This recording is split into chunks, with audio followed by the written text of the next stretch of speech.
намуди зоҳираи бино намуди ғайриоддӣ мебошад, ки дар Тоҷикистон ҳоло инчунин бино вуҷуд надорад.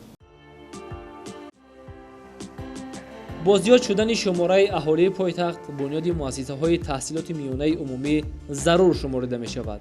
бо ин мақсад дар ноҳияи синӯи шаҳри Душанбе воқеъ дар кӯчаи Ҷаббор Расулов сохтмони мактаби таҳсилоти миёнаи умумӣ барои 1200 нафар хонанда дар як баст пешбинӣ гардидааст. тибқи лоиҳа мактаби мазкур аз 4 ошёна иборат хоҳад буд.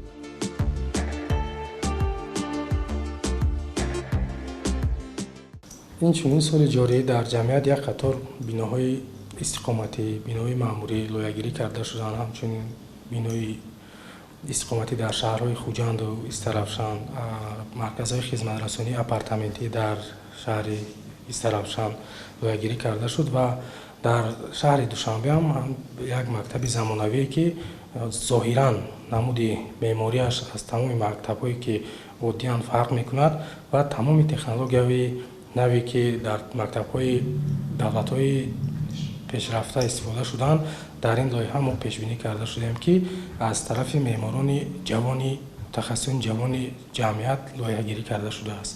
бинои мактаби таҳсилоти миёнаи умумӣ барои 1200 ҷой дар назар гирифта шудааст ва дар кӯчаи Ҷаббор Расулови шаҳри Душанбе сохтмонаш оғоз меёбад ва корҳои лоиҳагирӣ идома доранд.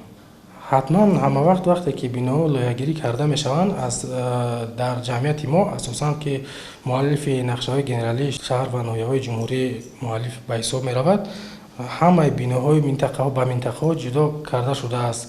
ҳатман ба назар гирифта мешавад. корҳои сохтмонӣ тибқи нақша бояд оғоз ёбад ва дар соли оянда ба истифода дода мешавад. намуди зоҳираи бино намуди ғайриоддӣ мебошад, ки дар Тоҷикистон ҳоло инчунин бино вуҷуд надорад. ба иттилои лоиҳакашон, мактаби мазкур то ҳол дар ҷумҳурии Тоҷикистон назир надошта, он бо беҳтарин имконоти замони муосир бунёд мешавад. дар доираи лоиҳаи тартибдодашуда инчунин бунёди майдончаи варзишии универсалӣ, майдонча барои сафороӣ, гузаргоҳи назоратӣ, зеристгоҳи барқӣ ва дигар иншооти ёрирасон ба нақша гирифта шудааст. лоиҳа бо назардошти шароити иқлими ноҳия таҳия карда шуда, ҳамчун талаботи ягонагии меъморӣ ва сатҳи баландии намуди меъмориро бо биноҳои мавҷудбуда мутобиқ карда шудааст.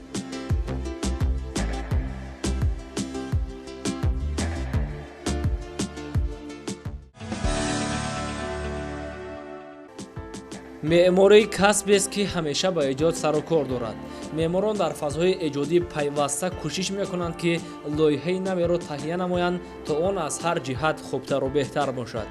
барои ташаккули пойдории зисту зиндагии мардум, меъморону сохтмончиён дар назди ҷамъият ва насли оянда масъулияти хосаеро ба ӯҳда доранд. солҳои соҳибистиқлолии мамлакат самти меъморӣ ва шаҳрсозӣ дар Тоҷикистон хеле рушд намуда, аз ҷониби меъморон як қатор лоиҳаҳое офарида шуданд, ки аз рӯи онҳо бинову иншооти гуногун сохта ба истифода дода шуданд ва дар ин самт Тоҷикистон ба пешравиҳои назаррас ноил гардид.